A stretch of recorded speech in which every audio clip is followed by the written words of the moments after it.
When Matteo discovered that I wouldn't be inheriting any of my father's wealth, his reaction was explosive and immediate. "You mean you get nothing?" he yelled. "Then you're of no use to me. I want a divorce right away." Following our separation, I devised a plan to get back at both my husband and my sister, who surprisingly, quickly married each other after our breakup. I'm Riley, and I am a 27-year-old administrative officer. Matteo and I had been married for 4 years. We met through a family friend who thought marrying into my somewhat affluent family would be beneficial for Matteo. Despite my family's wealth, the concern of who would inherit it was prominent since I and my sister were the only heirs. After my mother's death, my father, Matteo, and I lived together in my parents' house. Matteo seemed genuinely caring towards my father, which made everyone believe he was a good match for me. However, before our wedding, the relative who introduced us gave me a concerning heads-up. "It might seem strange since I introduced Matteo, but he's quite fixated on money, so be cautious." At that point, it was too late to back out, as we were already legally bound and the ceremony was imminent. Initially, I didn't perceive any obsession with money in Matteo's behavior, so I proceeded with the marriage, albeit vigilantly because of what I had been told. While he didn't overtly show a greed for money, his casual inquiries about my father's finances during their conversations hinted at his underlying interest.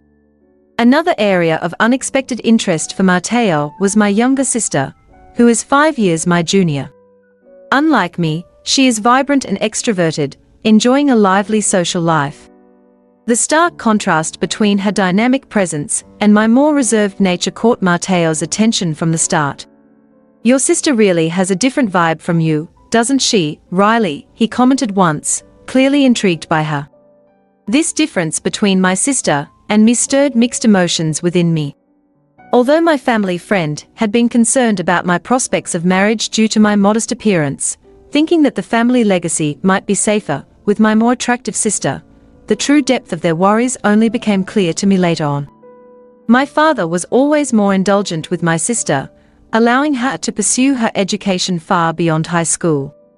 After earning her college degree, she wasn't ready to jump into the workforce and decided to attend a vocational school, even though she didn't have a clear career objective in mind. She just seemed to prefer studying over working. On the other hand, my mother was much stricter. She insisted that my sister should start working immediately after college. However, my father had the final say and supported her decision to continue her education at the vocational school.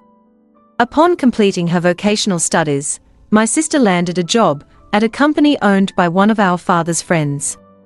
But she left the position after only 3 months, claiming she couldn't show her full potential there. Both my mother and I were perplexed by her rationale, as it seemed unlikely she had grasped every facet of her role in such a short time. Yet, my father took her side again and swiftly arranged another job for her at a different company. Things took a turn when our mother fell ill and was hospitalized. During this time, my sister visited her daily, often missing work. Eventually, she left her job, stating she wanted to focus on caring for our mother. However, her idea of caregiving mainly involved sitting in the same room, chatting occasionally, or being engrossed in her smartphone in the waiting area. In contrast, I found myself managing more practical tasks, like handling our mother's laundry and ensuring she had fresh clothes. While our mother might have appreciated my sister's company initially, her health deteriorated significantly after a month, making conversation difficult. Sadly, within 5 weeks of her condition worsening, she passed away. The shock seemed to paralyze my father and sister, leaving me to organize the funeral arrangements. Thankfully, with the support of our relatives, we managed to honor our mother with a dignified farewell. After our mother's death, my sister moved out to live independently, working part-time. Unable to meet her living expenses, she once again relied on our father, who began covering her rent and utility bills. It seemed that no matter the situation, my father's support for her was unwavering. My sister was using all her earnings from part-time jobs for leisure activities. Whenever she ran out of money, she would turn to our father for financial support. While our mother was strict and had curtailed such dependencies, after her passing, our father became much more lenient, allowing my sister to take as much money as she needed. I initially thought that if both our father and sister were content with this arrangement, there wasn't an issue. However, after I married and moved in with my husband at my parents' house, I discovered that my father wasn't the only one giving her money. My sister had also been approaching my husband for financial help. He found it hard to refuse her requests and even asked her to keep it a secret from me, fearing I might become jealous. My sister's lifestyle, reliant on the funds from our father and my husband, seemed unsustainable, and that proved true when our father fell ill and was hospitalized. Despite our family crisis, my sister didn't visit our father at the hospital. Instead, she began to pressure me for money, claiming she was entitled to continue receiving the financial support our father had provided. "Since I've been getting money from Dad every month, I need you to continue that. The rent and utility bills are still being paid from Dad's account, after all," she said in a demanding tone. This was the first time I heard about the extent of her dependence, and it shocked and angered me. Despite my frustration with her lack of concern for our father's health, I sensed she was struggling. I asked her, "How much are you getting from Dad every month?" And I suggested, "You need to get a job soon and start living on your own earnings." Her response was terse and sullen. "Don't be so annoying," she retorted. This situation highlighted the financial imbalance and dependency issues within our family, and it became clear that something had to change for everyone's sake. My sister proudly declared that she was receiving $1,000 every month from our father, not including her rent. I was taken aback by her audacity and worried that such a hefty sum would discourage her from seeking employment and becoming self-reliant. Initially, I believed our father's hospitalization was temporary and thus saw no harm in continuing his financial support for her. However, his health took a sudden turn for the worse, prompting me to alert our relatives and seek updates from his doctors, who confirmed the gravity of his condition. During this stressful period, I hoped for support from my husband, but he was often too engrossed in his work to visit the hospital. On the rare occasions he did show up, he seemed more interested in discussing potential inheritances than in offering comfort. "The inheritance must be substantial, right? Since it's just you and your sister, you'll split it equally, right?" he asked insensitively. His fixation on the money rather than my father's health disgusted me, confirming the warnings my relatives had given about his materialistic nature. My sister, too, showed her true colors. When I informed her of our father's critical condition, her only concern was whether she would continue to receive her monthly allowance. "Forget about that, just make sure you pay me every month. Without that money, I can't live," she demanded before abruptly ending the call. Her selfishness infuriated me, especially as I faintly heard a male voice in the background during our conversation, which I distressingly recognized. A month later, our father passed away. Neither my sister nor my husband were present in his final moments. Having organized my mother's funeral previously, I knew the immense responsibility involved. Yet again, I was left to handle everything alone. My sister didn't even attend the funeral, and my husband disappeared immediately after the ceremony, claiming he had work commitments. Even the relative who had introduced me to my husband noticed his absence and commented on it at the funeral, asking, "What happened to your husband? It's strange for him to be absent, isn't it?" All I could muster was a bitter smile, a silent acknowledgement of the painful realization that those closest to me were the most distant when it mattered most. After the emotional whirlwind of my father's funeral, I finally had a moment to breathe. However, the calm was short-lived. My husband approached me with a sly grin, his first words hinting at his true concerns. "So, how much did you inherit? Even if it's split, you must have gotten quite a bit, right?" This was exactly the money-centered mindset my relative had cautioned me about before we married. Disheartened yet unsurprised, I responded with calculated indifference, "My sister gets $250 million, and I get nothing." I hadn't actually discussed the inheritance details with my lawyer yet, and with the funeral barely behind us, I hadn't even begun to process my emotions.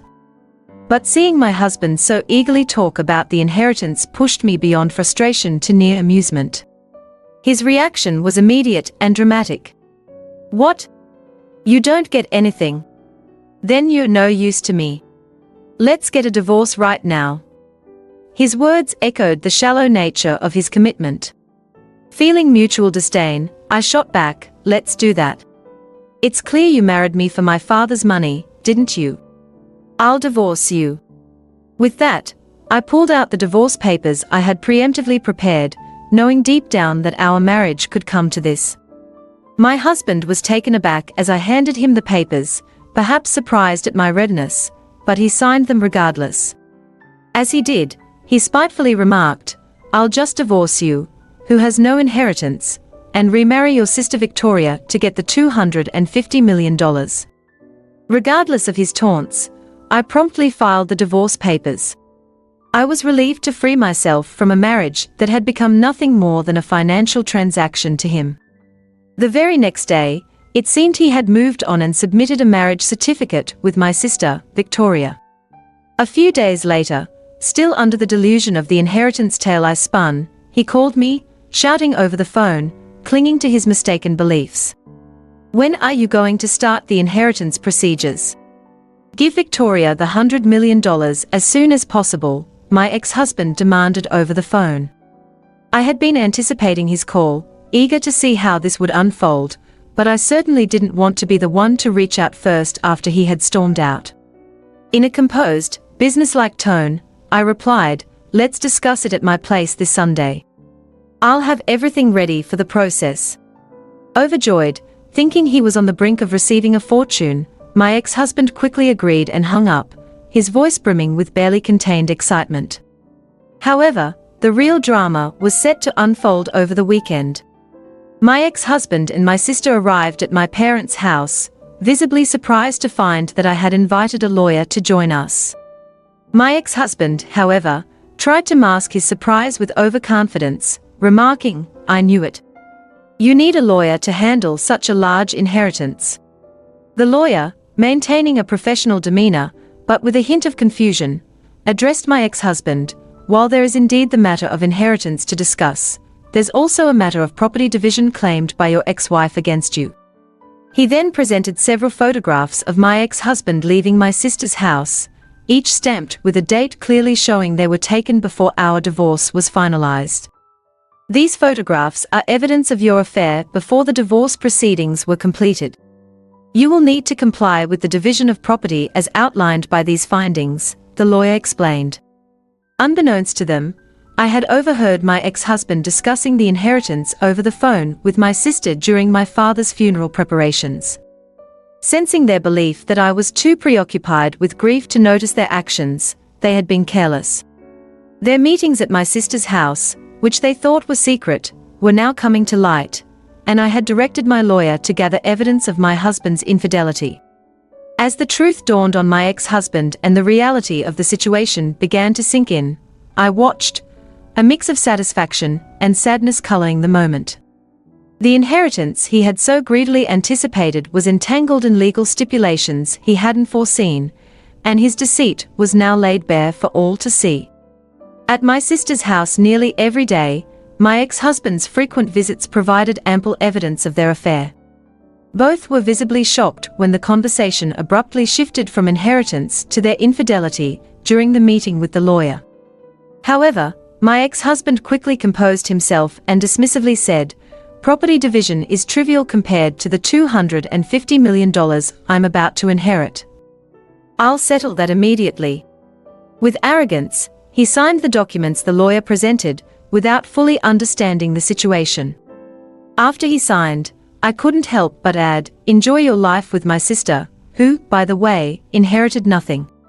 Now that you've signed, I'll be sure to enforce the property division agreement." At this revelation, my sister let out a scream of disbelief. "What? Why is my inheritance zero? I'm supposed to get $250 million. My ex-husband, his face turning red with anger and confusion, blurted out, "There's no way. There's no inheritance. I won't let you keep it all." The lawyer, maintaining his calm amidst their outbursts, began to clarify. Victoria was actually her late mother's child from a previous relationship, and was never officially adopted by Riley's late father. There is no legal parent-child relationship between them, and thus, Victoria, you are not eligible to inherit from Riley's father. I added, trying to help my sister understand the family history she might not remember. When our parents remarried, Victoria, you were only about a year old, so it's unlikely you'd recall any of it. I was 4 and vividly remember the joy of gaining a sister. What I never anticipated was that this sister would one day betray me. I continued, our father and mother were each bringing a child into the marriage and tried to balance their affection between us. My mother treated me as her own daughter, and my father cherished my sister, perhaps even more so because she wasn't his biological child and he felt the need to compensate. It's also important to note, I explained further, that although they remarried, my mother, suspected by some relatives of being after my father's assets, chose not to officially adopt Victoria. This was the complex family dynamic that those who suggested my marriage were well aware of. This revelation shook the very foundation of what my sister and ex-husband believed they were entitled to, exposing the complex layers of our family's past and the misaligned expectations that led to this dramatic confrontation. As it turned out, I was the sole person eligible to inherit my father's estate. If my parents had shared biological children, the inheritance might have been more complex. But, as fate would have it, they had none. Sometimes I think they chose not to have children together to sidestep potential disputes over inheritance. This realization hit me only recently, when I understood why my father had been financially supporting my sister even into her adulthood. Similarly, I was never legally adopted by my mother, meaning we weren't recognized as parent and child by law. However, this technicality never mattered to us. We were family in every sense that counted. It became apparent that our parents had not disclosed to my sister that they had both been remarried previously. Today, she was faced with this truth for the first time. Watching my ex-husband's reaction was telling. His face shifted from red to pale, as he grasped not only the absence of the expected inheritance, but also the implications of the property division he had agreed to. Looking bewildered, he asked me, was that story about Victoria getting $100 million, and you getting nothing just a lie? Barely suppressing a chuckle, I replied, of course, it was a lie. It was my way of getting back at you for your affair. And no, my father's estate isn't worth $100 million. Just then, my sister, who had been quiet, burst out, I've done quite a lot of shopping expecting that I would get Dad's inheritance. What's going to happen to the money Dad had been giving me? Will you continue supporting me, sis? Since you're married and have a reliable husband, you don't need it anymore, right? Have Mateo support you. She looked towards my ex-husband, who was still pale from the shock. Shaking his head, he confessed, I can't afford that. I also made purchases expecting the inheritance, and now with the property division, I'm financially stretched too thin. The revelation and the subsequent fallout had left everyone reeling. My sister and ex-husband, both misguided in their expectations, now faced the reality of their financial situations without the safety net they had presumed would be there. The dynamics of our relationships had fundamentally shifted, underscored by the stark truths that were only now coming to light. After that dramatic declaration, my husband suddenly dropped to his knees in front of me, his expression filled with remorse. Riley, I'm sorry, it was all my fault, he pleaded. I apologize. Can we possibly get back together? The lawyer, who had been packing up his briefcase, couldn't help but chuckle at the scene. Where did that arrogant attitude go? He murmured, amused by the drastic change from the man's earlier demeanor. Mateo, now humbled and kneeling, looked utterly ridiculous. Following our intense discussion, my ex-husband and my sister left the house looking thoroughly dejected. It wasn't long before I heard they had divorced. For my ex-husband, who had remarried hastily with the hope of inheriting through my sister, his interest dwindled once it was clear she had no inheritance. He lamented about the upcoming property division and his inability to support my sister financially. Given that my ex-husband possessed no significant assets, I arranged with my lawyer to have the court-mandated payments deducted directly from his monthly salary. My lawyer assured me this was the best way to ensure I received what was owed without delay. My sister, once supported by our father, now found herself working part-time just to make ends meet. Unfortunately, her financial burdens became too great, and she eventually filed for bankruptcy. Soon after, she moved out of her apartment, and I lost track of her whereabouts. It was a sad realization that my father's financial support, while well-intentioned, had inadvertently left her ill-prepared to handle life's financial realities. As I settled back into life in my parents' house alone, some relatives suggested they could introduce me to potential suitors. However, I declined their offers. The experience with my ex-husband had taught me a valuable lesson. This time, I resolved to find a partner on my own terms, someone whose values aligned more closely with my own, without the interference of well-meaning, but ultimately misguided matchmaking.